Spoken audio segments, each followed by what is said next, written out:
Well, good morning, everyone. Thank you for joining us. Congratulations to Kate on her continued success in bringing more sponsors. Soon it will become the Like a Sponsor with just a little bit of the interview. And obviously she's been so successful that we had to extend it to 2 people. So thank you, Kate and Molly. And welcome to Deanna. I've been waiting a long time to get you in the seat. And we are delighted to have you here as the president and CEO of Dead River Company, Maine's largest oil and propane dealer. Mm-hmm. So let's start as we always do. Where did it all begin, Deanna? Where did you grow up? Where did I grow up? I grew up in Bar Harbor. So I was actually born in, people hear me say I grew up in Bar Harbor a lot, but I was actually born in Rumford, Maine. So I was there in Dixville for 4 years before my family moved to Bar Harbor. And so that's really where I grew up, and lucky me, huh? With Acadia National Park as my playground, right. It really instilled all of Maine in me as a person, so. Yeah, we've had some other people in the seat that grew up in Maine and have risen to the position of CEO. Melissa Smith was there a while ago, right. And she has a similar story coming from a small town, although she didn't go to Bar Harbor like you did, which is lovely, it right? Is lovely. Lovely. Yeah, absolutely. So when you were in Bar Harbor, what was your first job there? My first job was working at a store called Willie's, and it was a clothing store. And anyone ever shop at Willie's? Oh, all right. We got a couple. Right. Yeah. Yes. So, and the thing was, this was a clothing store, and you had a sidewalk sale. So at night, everybody would vie to be on the sidewalk sale, because then you could socialize with all your friends who were out on the streets at night. Right. I'm talking, I was like 15 years old. Okay, yeah. So we're not talking anything bad here, but it was So yeah. I was. And now I hate to shop, so it really did a good thing. I guess Willie's took that out of you. Yeah. And where did you go to high school then? I went to MDI High School. Oh, great. The regional high school right on Mount Desert Island. And then what attracted you to go to Colby? You didn't want to leave Maine, did you? Exactly. Yes. And I think, is there, raise your hand if you didn't go to Colby this morning, because pretty much everyone I met went to Colby. So thank you for coming and supporting Deanna. Yeah. Go Colby, huh? Right. More than ever. The mules. Yeah. Do we really admit that we're mules? But so what attracted me to Colby? I think number one, obviously I like the Northeast. I like Maine. And I got in. That helps. Yeah. Probably wouldn't today, is the way things are, but it's just all that Colby offered as far as being a liberal arts school.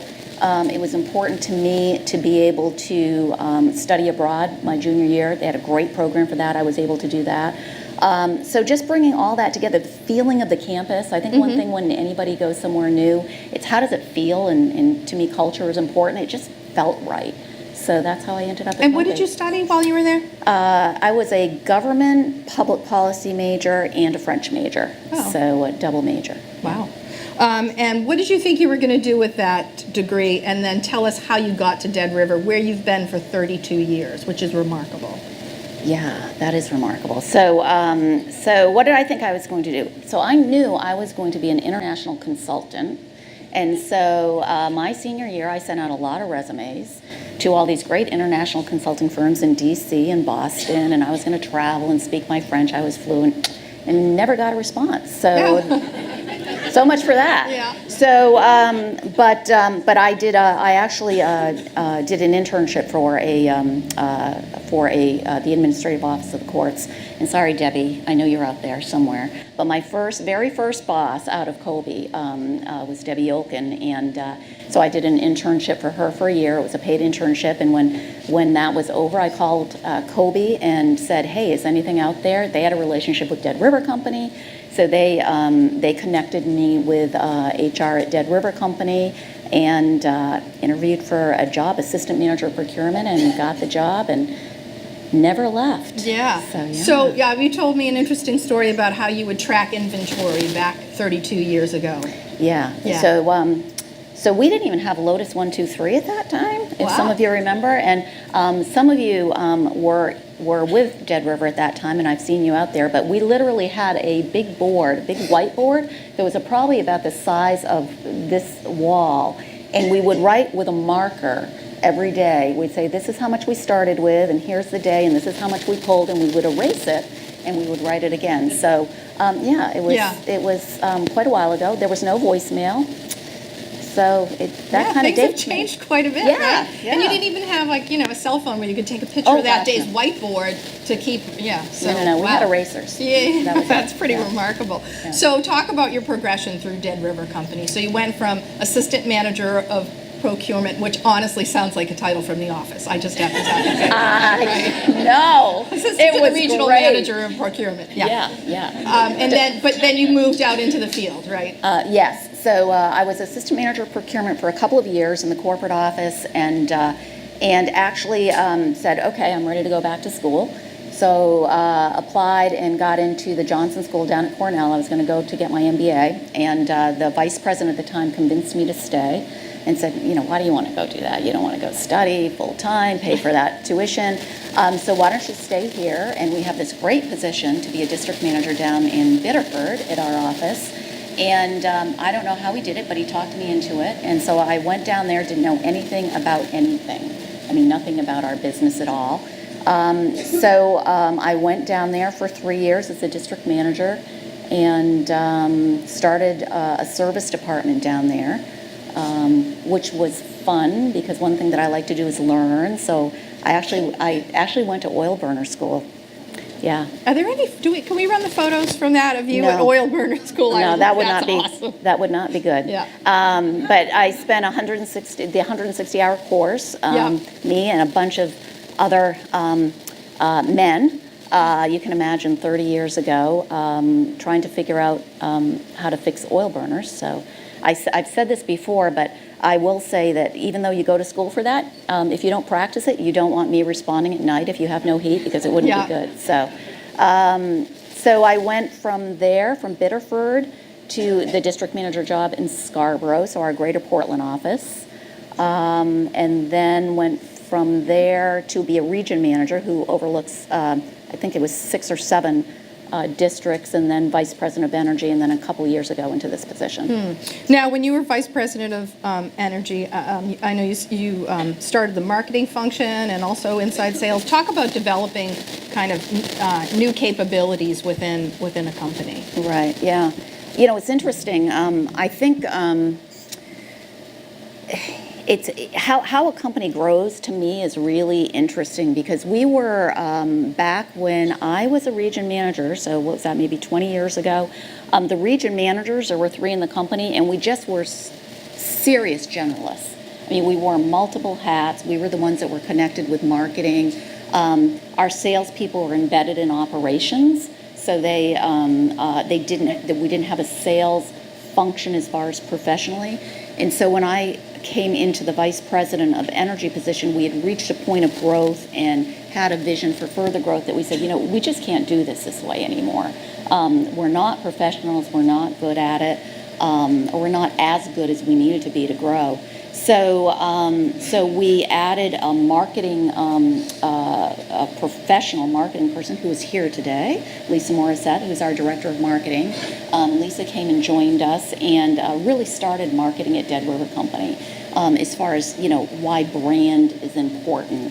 It's not just about advertising. The difference between the customer experience and advertising. So that started, and then we added a few years later a director of sales, Jeff Roth, who had led sales at another company, came in and built a sales group for us. So we had always been operators, and that's what I grew up as an operator. But it's very different. It's very different about when you're growing and you have to bring in capabilities because you have to admit you can't do this well without them. Right. And then what does it mean about having more silos and how do you collaborate and And also then how do you push that out to the regional offices and make them feel included as part of it? Right, That can No, be it's true. challenging. It's true. It's there's some people feeling like they're giving up something and giving up decision making, and other people like saying, "What took you so long? I've needed the support for a long time." Right. So, Right. So then, from the VP of Energy position, then 2.5 years ago, you were promoted to CEO, and so now you have a new boss, right? So who do you report to now? So I report to the board of directors. Yeah. We have an outside board of directors, which is fantastic from the standpoint of getting a lot of different perspectives about not just our industry, but business in general. Yeah. So how many times do you meet with them?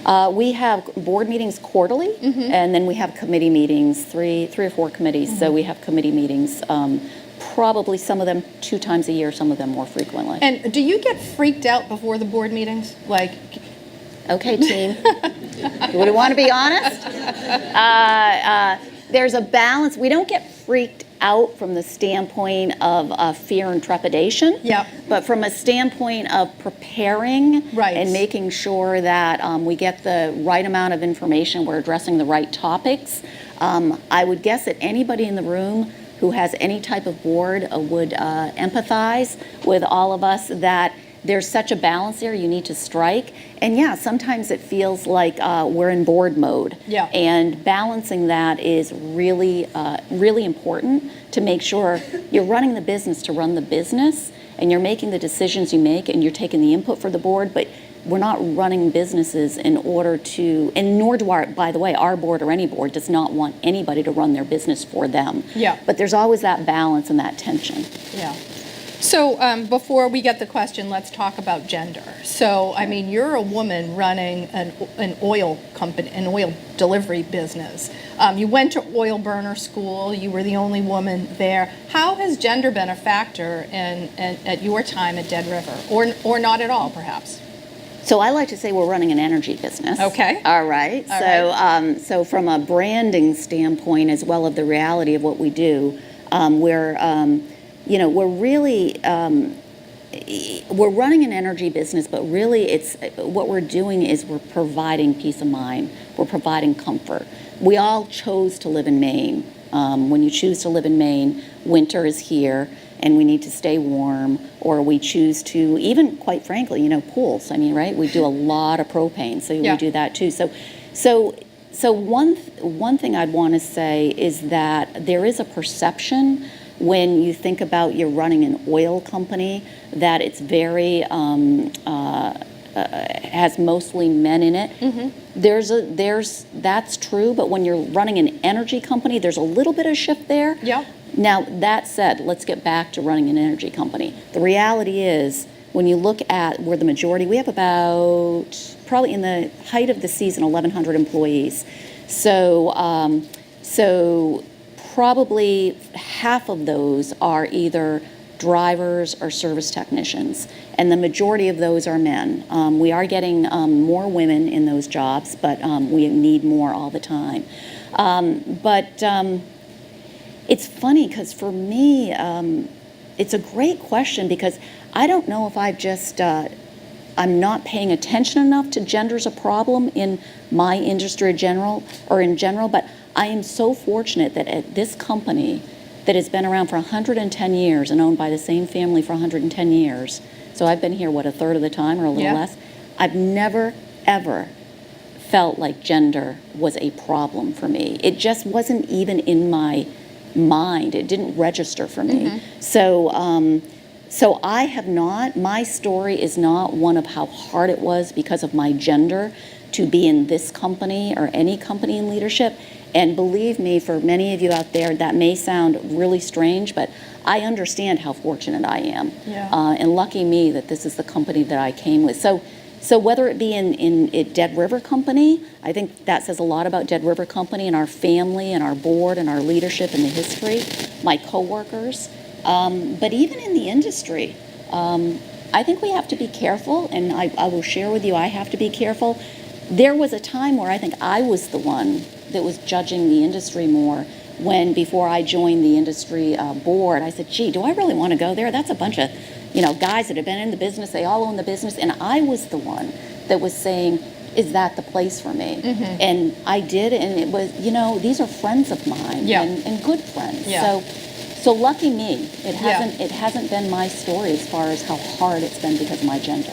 But and you also told me about sort of the generations of women in your family that worked for as long as you can remember. So in some ways you didn't even know to ask the question or consider that gender might be something that would be an issue for you. Right? Yeah, it's true. As I thought about it, and I was talking with my mother about this, I almost feel like it's in my DNA. Right. Because my great-great-grandmother immigrated from Canada, and I mean great-great-grandmother, we're talking 1800s, right? Yeah. So she had a boarding house business, and a store, and then my both of my grandmothers ran businesses with their husbands, and both of their husbands died early, and they continued to run the businesses. And then my parents started a business, and it was my parents, not my father. My parents started a business and ran a business together for almost 40 years. Yeah, I think that's a pretty unique story for that many generations to have the women in your family working, running variety stores, sewing businesses. Yeah. So let's talk about Dead River Company as an employer. So you said you have about 1,100 employees in the height of the season. The majority of your footprint is Maine, right? But where else do you do business? Yeah, so 65 to 70% of our business is in Maine. And then we are in New Hampshire, so probably another 20% in New Hampshire. We are on the eastern side of Vermont and just one location right now in Massachusetts, in Western Mass. And you're still growing, though. So under your leadership, you've acquired several companies, correct? We have. In the last year, we've acquired 6 companies in the last 12 months, and definitely looking to grow via acquisition and organically. We're set up for growth, and we're excited about it. So it seems like years ago, but the deep freeze of 2018 wasn't that long ago, and is probably the deep freeze of 2019 could be coming up. So we all remember the challenges that we all went through. What lessons did you learn from that as you worked hard to get people their oil during that just crazy long stretch of cold? Yeah, it does seem like forever ago now, doesn't it? Yeah, it wasn't. So hopefully, by the way, we all wish for at our company just stable, normal, weather. So we don't take a great joy when what happened last December and January. We hope that doesn't happen again. But what did we learn? One thing that we really learned and experienced was, I shouldn't say we learned this. It was reinforced how strong our culture is. And I say that because we pulled together from all areas of the organization people that were doing jobs that they had never done before, because we stopped doing some things that weren't as important. Maybe one of the best examples was our credit group, people that are in commercial and residential credit. We stopped that and we put them on the phones to serve customers. Yeah. Very quick training. We had many people going out to be a second person on the vehicle with the driver. So we learned that we really needed to pull together, and thankfully we have the culture of help, that's what everybody wants to do, and caring. But we also learned that it's incredibly important to really look way ahead and make sure that you're planning for what could come. Right. And making sure to communicate with your customers about that. Many of you may have remembered looking at your propane or your oil tank during that time, and it was getting really, really low, and you may say, oh my gosh, if I'm on automatic delivery, are they going to get here in time? Or if I'm not on automatic delivery, are they going to be able to get here tomorrow if I need them here tomorrow? So just planning ahead for the unknown. We have more planning in place now than we did a year ago. And we've been doing this for 110 years. Yeah. So the fact of the matter, no, that's actually not true, because we entered the energy business in 1936, but almost as long. But even though we've been in this business for this long, we had never seen a prolonged, serious cold snap like that. Yeah. Yeah. So you're ready for 19, We're right? ready. Do you use the Farmer's Almanac, or are you more sophisticated than that? So I know the Geigers personally, and I Okay. have a lot of faith in what they do. Yep. And I've been to the museum, Yep. and so they're right a lot. They really are. Yeah. So we do. So the interesting thing is the Farmer's Almanac and some of the industry things we read. They are saying something very similar, which is they're saying there should be quite a bit of snow, in December, January, looking for cold, but that can change on a dime because Sure they had it can. it. Not the Farmer's Almanac, but the industry had it wrong last year. Nobody expected what happened last Right. year. We all would have been much better prepared. So every Like a Boss, we talk about workforce and the challenges. So what are the challenges at Dead River in attracting talent? Where do you have the most pain points? Drivers and technicians, Mm-hmm. clearly drivers and technicians. So for technicians, it takes specific training and licensing in order to be an experienced technician, and nobody in this room, I'm sure it would not be a surprise to anybody about what we all say about Maine, about how old our state is, and that we need to get more and more people into jobs, into the trades, as well as through four-year degrees and higher. But drivers too, you need a license, you need a CDL.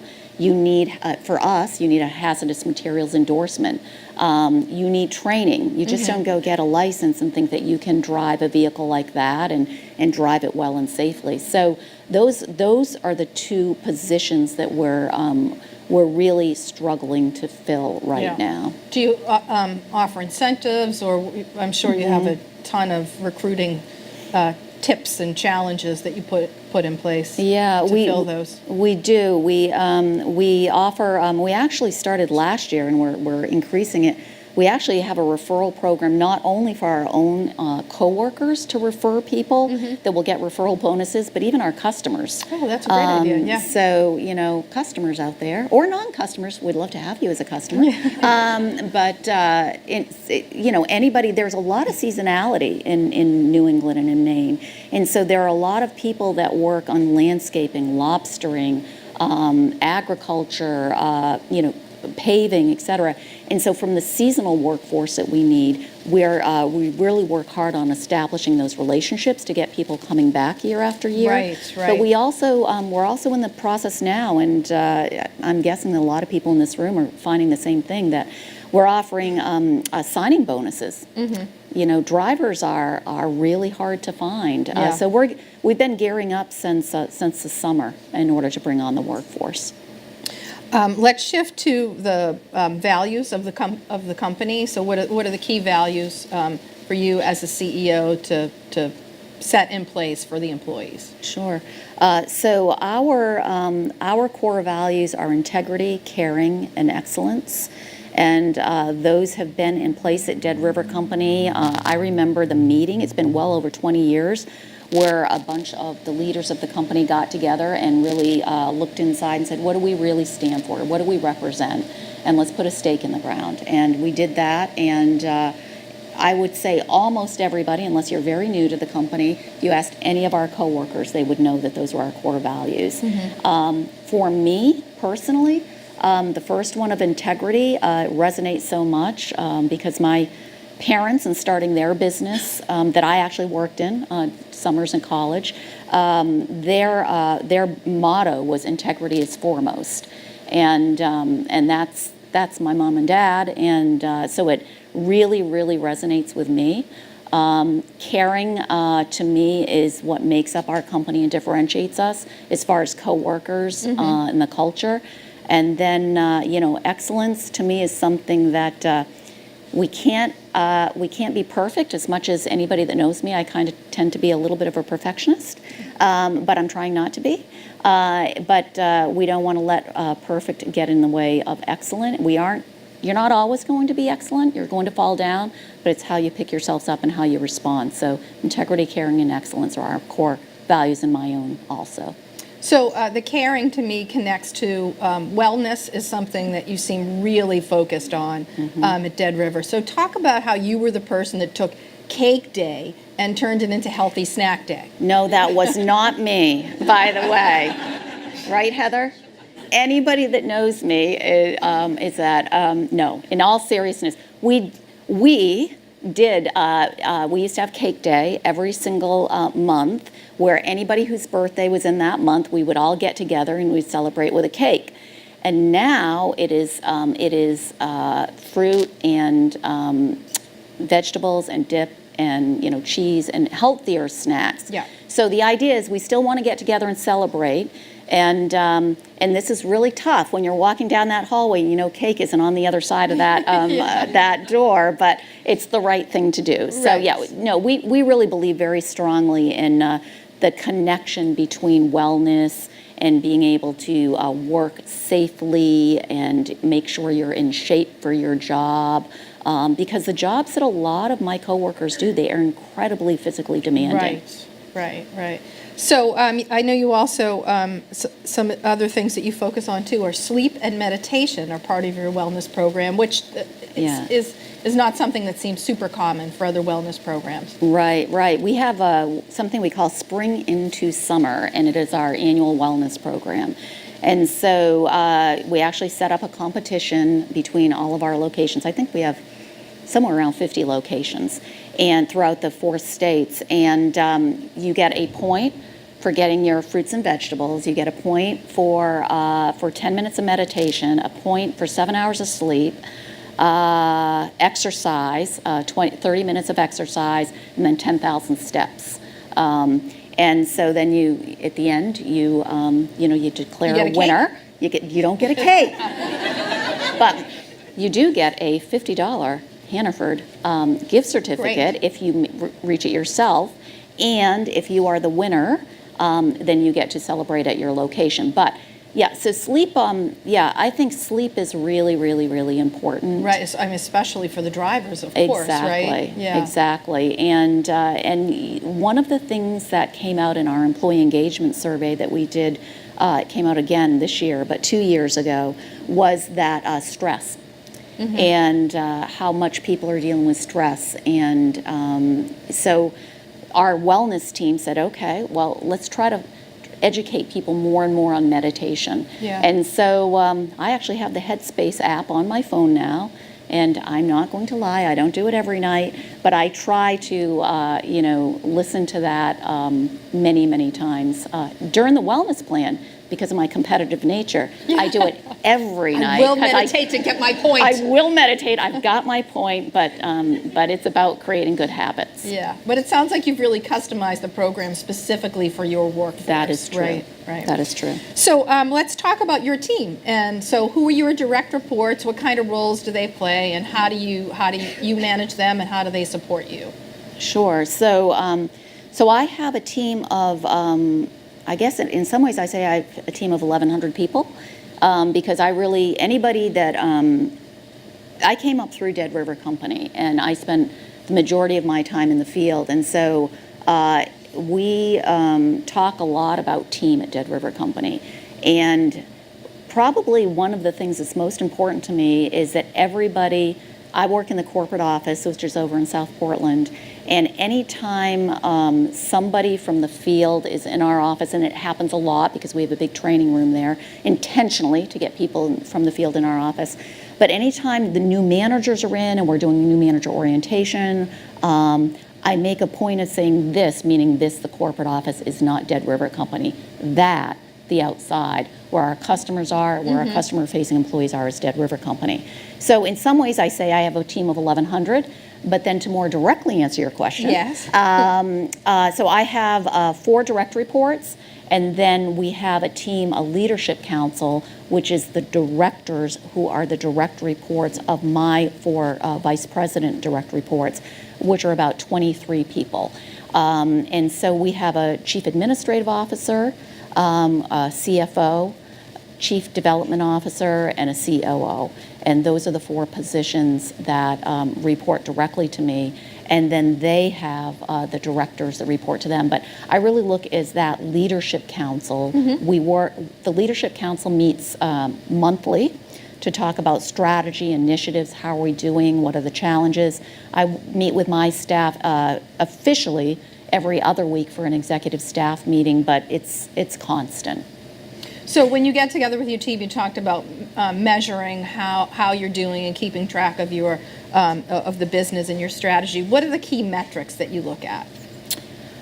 Safety is right up there as first. We track on a regular basis. Monthly, we share with the entire organization, but the numbers come out more frequently with that. How are we doing on injuries, lost time injuries, or any injury that requires medical attention, and also incidents, any incident, whether it's a vehicle incident or not. So safety, customer retention. So how are we doing on retaining customers? Growth, organic growth. How are we doing on adding customers? We track Net Promoter Score. So with those customers, how are we doing? Are we doing a good job? Are they promoters? Are they detractors? And then we look at the financial metrics too. So things like how efficient are we? Gallons per hour. Are we efficiently delivering the product that our customers need? Service productivity. Are we spending the majority of our time with our customers face to face, or chasing parts, or traveling too much? Yeah. And then expenses per gallon. So we really safety, customer metrics, and financial metrics. We're always looking at. And how often do you tweak the metrics? I mean, it's great to have, consistency and comparison year over year, but do you ever say, we really should add this or take away this? Yeah, I would say annually we absolutely do it. Yeah. Throughout the course of the year, we may sometimes say, gee, is this really giving us what we need, or do we need something else? But we're actually in the budgeting process right now, which means setting the goals for next year, which means setting the metrics to make sure we're tracking to how we're doing. Does the budgeting process create a fair amount of anxiety? Because it is a disaster at the Press Herald. It's our busiest quarter, and then we have to do our budgets, and it's just, we need more sleep and meditation, definitely. So, Guy, I don't know where you are, but I saw you. There you are. That meeting we were in yesterday afternoon, I could probably let him answer this question, but fear and anxiety. I think there is a healthy tension. We like to use that phrase, healthy tension. Yeah. Between setting goals and stretch goals without setting unrealistic goals that are going to demoralize people. And so, yes, there is healthy tension, and if you want to define that as fear and anxiety, that may be accurate too. So yeah, the budget, there's sometimes that I just say, do we really need to budget? Can't we just do it and do it really well and just not spend the time doing this? So yeah, it's intense. Yeah, it's intense. It is intense. It really brings forward some good conflict, and really, one thing that I try to encourage is being open and honest with one another, and being having the ability to really disagree, and sometimes really disagree, respectfully disagree, and you can walk out of the room afterwards and you still like one another, right? But you don't always agree, and I think that is really, really important. It just happened yesterday in a meeting we're at. I was saying, no, we've got to do this, we've got to do this. Okay, what do you guys think? Okay, you convinced me. Maybe we'll do it between these areas, but it's really important. Yeah, it's definitely a tense time of year. You told me that you've used an executive coach before to help you in previous positions and your current position. So that is not a subject that we've talked about on this stage before. So talk about your experience and how it's been helpful to you. Okay, yeah. So thank you for that. Yeah. So bearing it all here. I'm a pretty authentic and genuine person, and pretty transparent. So I'm happy to share with you. Having an executive coach, I think, is great. So anybody that ever has the opportunity, if you've had it before, I've got to believe you'd agree. But when I moved from a region manager to a vice president, I had an executive coach. And then when I moved from vice president to this position, and it's really, really helpful for a couple reasons. One thing, they really force you to look in the mirror. And both times there's a bunch of testing that goes on, so you look and see what your personality type is, and what your strengths are, and what we call them areas for development or weaknesses. I'll call them my weaknesses are. And so it really forces you to look in the mirror and then have that other voice who has no skin in the game at all, other than helping you to address things that will help you improve. So it's a great process, and I have a lot of people I feel I can be talked to about things and get input and honest input. But having that person who is separated from everything else is important, and they're really honest with you. Right. I mean, right. really honest. Can be Oh, kind yeah. of brutal. Right. Yeah, it's great, But helpful. Yeah. If you can admit that you're not perfect, you're never going to be perfect, and if you work on these things, you will be better for yourself and everybody around you. I mean, it's really a gift, and I think that's the way people should look at it. You mentioned during that process that you've used the 360 format. Do you do that at Dead River? I didn't. We don't do it on a regular basis, but we will do it sporadically. So for me, when I had these two different coaches, we would do that so I could get feedback from my supervisor, my peers, some people in the organization that may or may not report to me, and just see is the feedback consistent or not, or is the feedback different with am I the same person, or do I need to communicate differently, more or less, talk less, things like that. So what are some of the key things that you've learned in your newest position as a leader? What are some lessons? I would say that a couple of lessons for me, and it's interesting because I still consider myself relatively new to this position, and maybe it's because I've been with the company so long. I was a VP for 10 years, and several of these things come from working with a coach too, and they were spot on. And he would say, what got you there will not get you here. You do need to shift. It's not the same job anymore. And one of the things that is really important to recognize is that you need to communicate more. You have a bigger audience. When I had a sliver of the company, I could communicate in a way that was different than when I am much more horizontal. And so communication really needs to increase. The other thing that, and I've dealt with this with a lot of things recently, it's oftentimes it's not what you say, it's how you say it.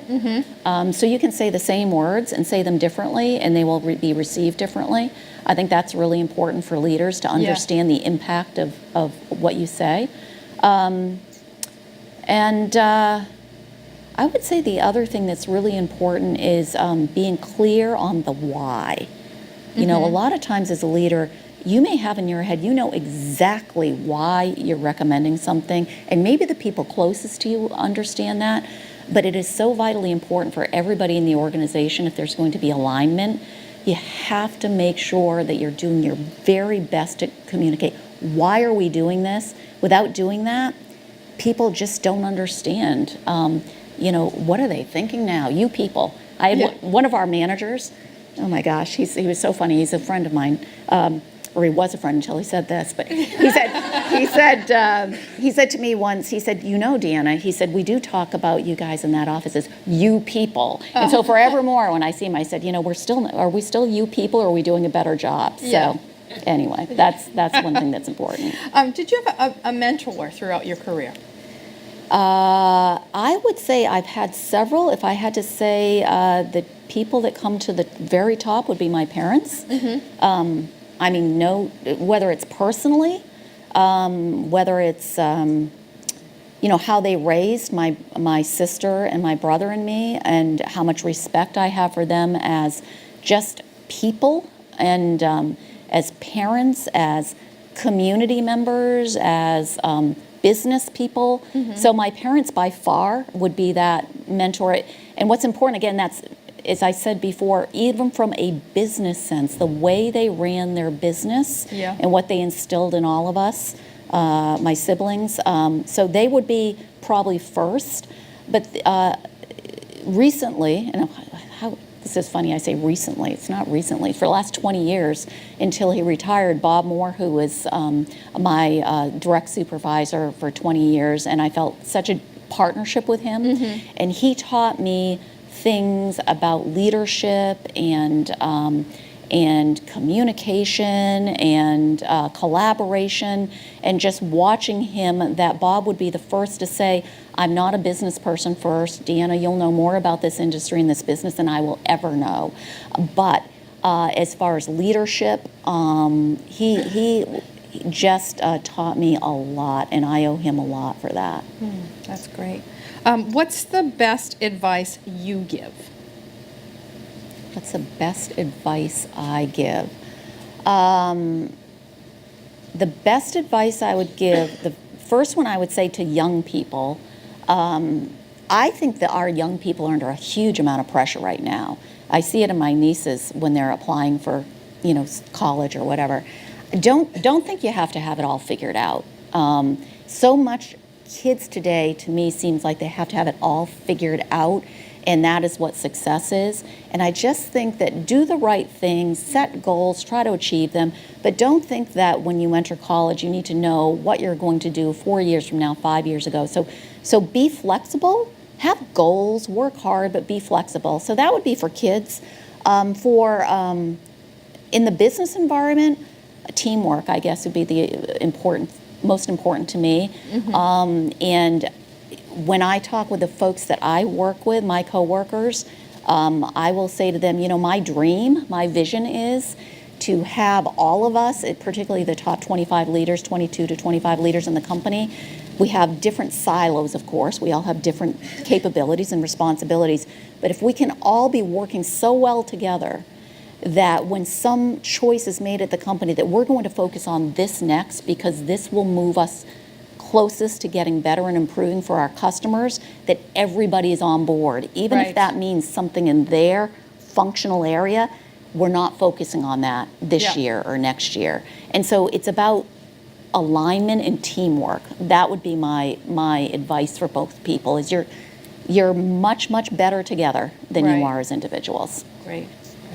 I know community service is really important to you, and also the Dead River Company. You started Women United, so I'm going to give you an opportunity to talk about that and the other important community service efforts that we see you do. So I would say I was one of probably about 10 women that took the lead from Nicole Witherby, who really, I say, is the brainchild behind Women United, and Liz is here.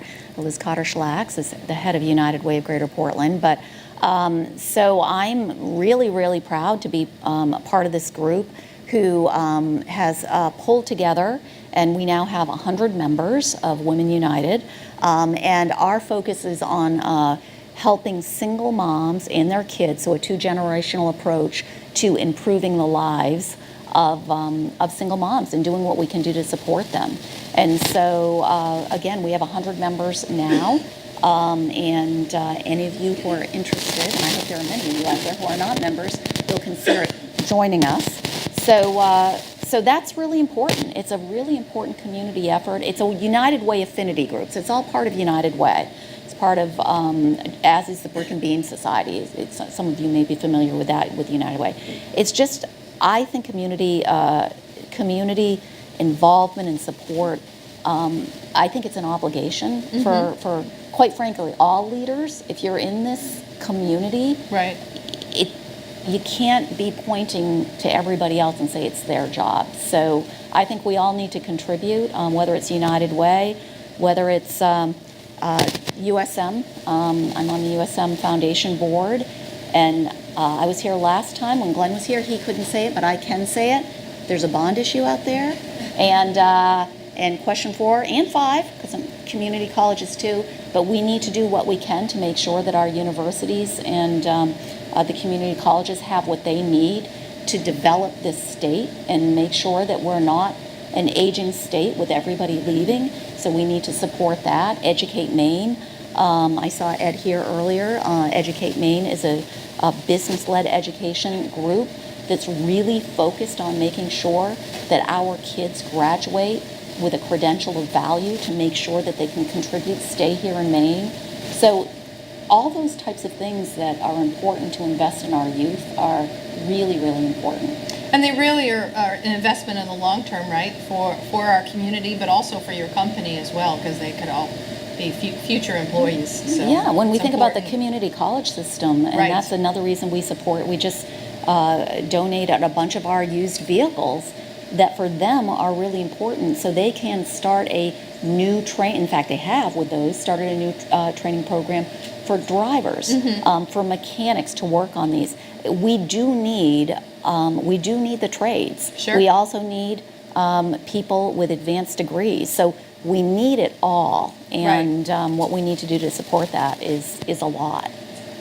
So you're always described as upbeat and high energy. So I have two questions. How do you recharge? And then do you ever get mad?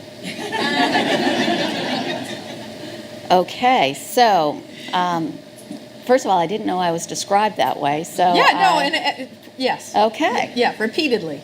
Yeah. So let's start with mad, because that's Yeah. kind of fun. Yeah, I really get mad. Yeah, I Really? do. Yeah. Yeah, I do. And what does that look like? Are you fist pounding? Are No. you finger? What is No, I don't know. What does it look like? Would any of her employees like to go Yeah. to the mic and describe it? Dan, Heather, Tracy, Lisa.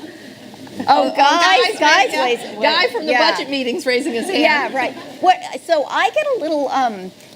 So my energy gets even higher, and I'm kind of like, I kind of go on I kind of get preachy. That's what happens when I'm mad. I get preachy. So I don't scream. I don't pound my fist on the desk, but I do get preachy, I think, Yeah. when I get mad. So I'd like to turn around and say I get passionate.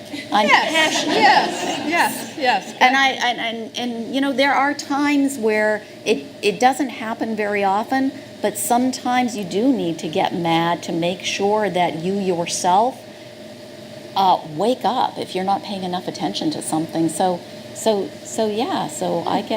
get a little mad at things. And how do you recharge your energy level? How do I try to work out. I haven't been as good as in the past. Usually I try to work out around 5 days a week. But the last 2 or 3 months have been tough. I'm an end of the day. I'm not okay. I like being in early in the morning in the office. Yep. So getting up at 4 or so doesn't work for me for working out. So I try to do that. But interestingly, if you had to ask me if I'm an extrovert or an introvert, I would say I'm an introvert. And everyone would find that shocking. So maybe I can be an extrovert Monday through Friday, and then I'm Yeah. an introvert Saturday and Sunday. Yeah. Because the way I recharge is I need my downtime. Yeah. I need my weekends in order to be with my husband, be with my family. Do nothing if I want to do nothing, or take on some project. We have a lot of projects, it seems, on the weekends. A lot of projects. Yeah. So getting those done, but sometimes it's I like to read. Unfortunately, a lot of time it's business stuff, but nonetheless, I like to read. Yeah, and I know you're a Press Herald subscriber. Well, yes. I always work that in somehow. So here's the truth. Okay. Sunday afternoons, we spend our weekends in outside of Augusta on Maranacook Lake, where we have our real home. And so I will hunt down the Maine Sunday Telegram until I find it in central Maine, because sometimes they sell out by the time I get there. Yes, they do. Often in Hannaford, they sell out. Yes, they do. Available at newsstands everywhere. They or need home more. delivery. We can home deliver you up there, but we'll talk after. Okay. But anyway, yeah. Okay, so anyway, Yeah. crossword puzzle. Oh, Sunday yes. afternoon. Yeah. Love my crossword puzzle on Yeah, Sunday. And yeah. it has to be the one in the Maine Sunday Telegram. Yeah. Good. It keeps the mind fresh, right? Yeah, exactly. Yeah, So good. downtime on the weekends is important to me, and that's how I recharge for hitting it hard on Monday morning. So we have, I guess you kind of just answered my question, described your Maine. So really, it's downtime. Yeah, and on the lake it's for really you. being outside. Yeah. I mean, I love whether it's being on the lake. I love winter, by the way, because as a person, I love winter. Strapping on the snowshoes and just walking out the door, being at Bar Harbor, climbing mountains, going up to the Maine Hudson Trails. Yeah. I mean, literally all of Maine. Believe it or not, Portland. I'm never in Portland on the weekends ever. Yeah. And I'm working all week. So it's funny that we're located here in Portland, but probably my Maine isn't as much Portland as the rest of Maine. Right, right. I love Maine Hudson Trails. If you haven't been, you Oh, should it's go. great, Yeah, it's yeah. so good. So then we're getting ready for questions. We have a mic right there. Remember, you get a Live and Work in Maine swag bag. If you ask good, I don't know if we're rating the quality of the questions. I think regardless, you get a prize. But my final question before we go to Katie Shorey's first question is, what keeps you up at night? The Red Sox.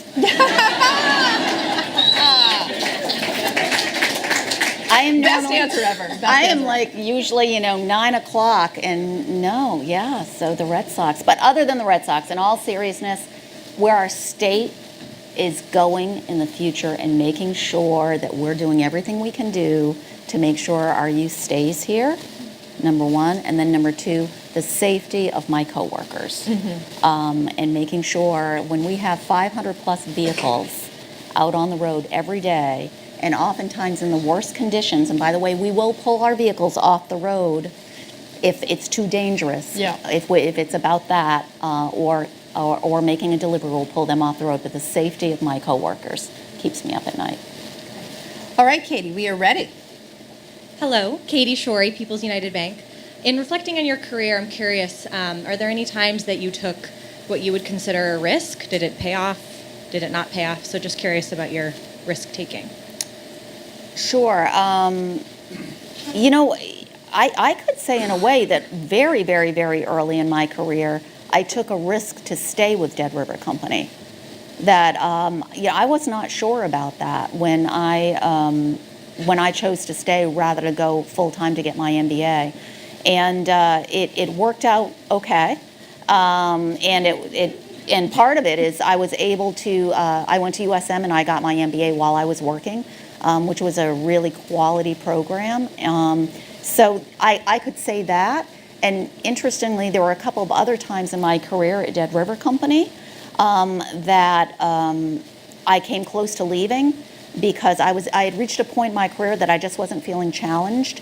And so I reached out to see what else was out there professionally and actually started the interview process a couple different times, and something just happened to happen. And I'm serious about this when I say something just happened. I didn't go and give my notice and somebody begged me to stay. That did not happen. I didn't get that far because some opportunity came up at Dead River Company when I was thinking about leaving that I said, gee, I want to explore that. Now that will satisfy that need that I have. So personally, I feel like I've taken risks along the way in staying with a company, and that part has worked really well. There have been other things as far as within the company and taking risks that haven't paid off before. I've sometimes taken risks on hiring somebody that I probably knew in my heart of hearts that it wasn't going to work out, but unfortunately I was probably in the mode of got to fill that seat, and I should have waited. And so I've made some bad hiring decisions in the past that I learned from, and I'm more patient. And I've learned a lot from my colleagues in our HR group who have really educated me on it's worth the wait. Great question. Step right up. Hello, my name is Ada. I work to support Hannaford. In our industry, we talk a lot about industry disruptors. I was wondering, what are some things facing the energy industry, and what is Dead Rivers doing to stay relevant? Sure, great question.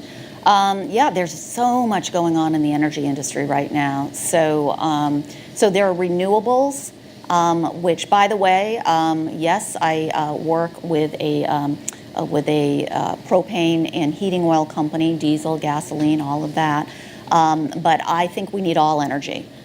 So I'm in favor of we need solar, we need the right levels of wind, and we need heat pumps and air conditioning that goes with that.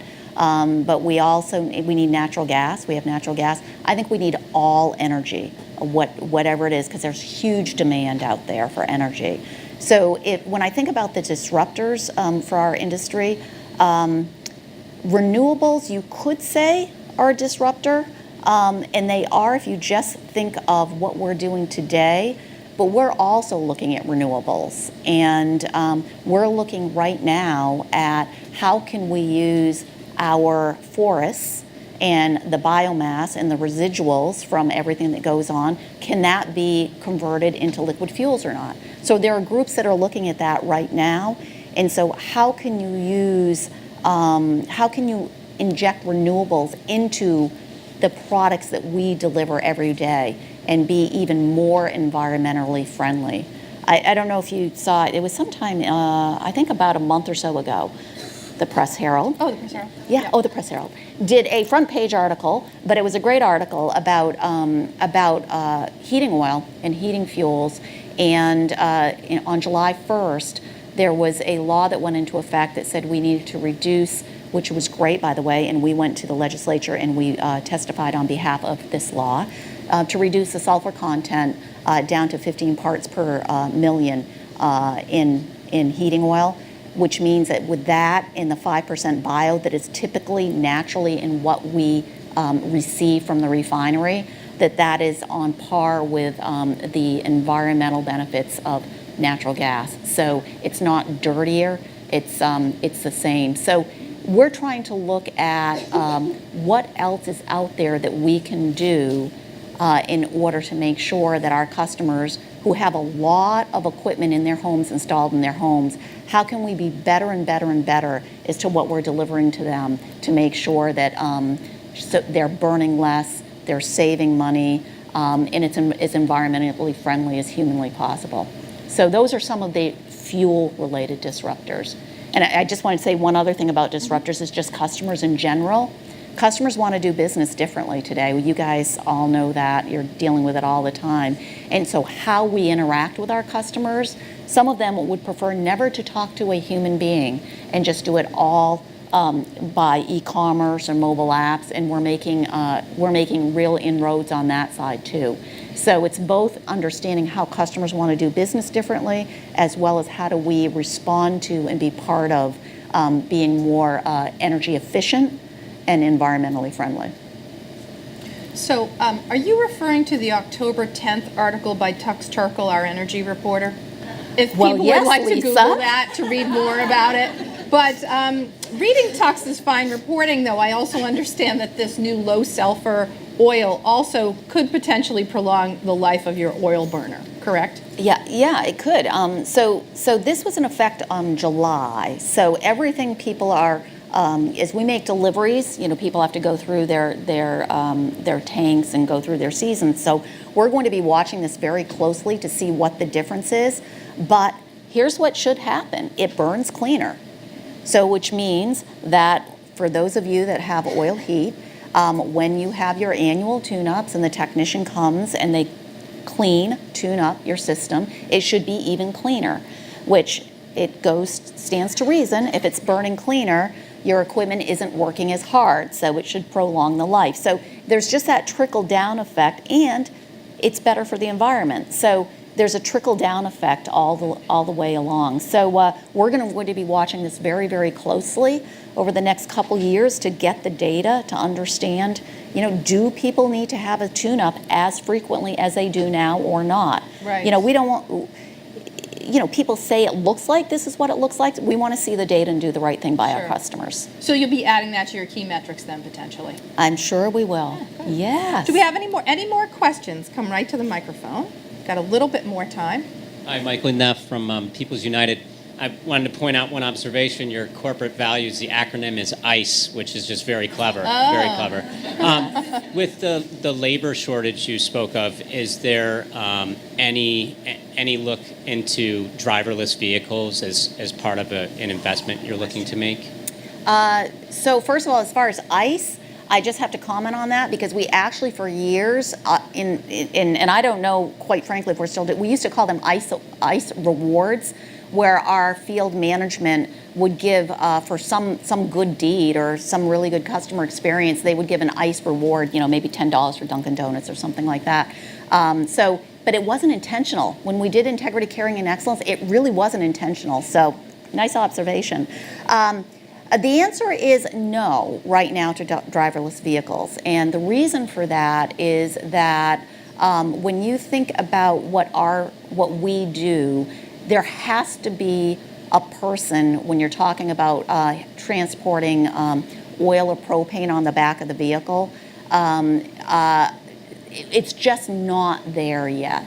And I know just a little bit about this through a group that I'm affiliated with as far as where driverless vehicles are going and how they're doing. And I would say in a lot of the part of Maine where we are, we don't have really easy grid roads. And what our roads are, that would, if we think that I stay awake at night now about safety, I would never sleep. Yeah. So not yet. Not yet. But a great question. Well, I'd like to thank Deanna Sherman for being our guest here at Like a Boss, and thank all of you for coming.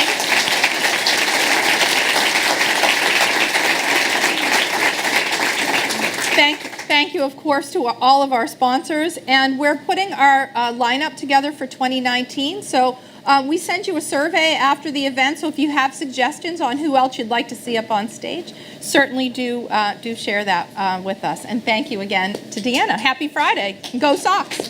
Go Sox.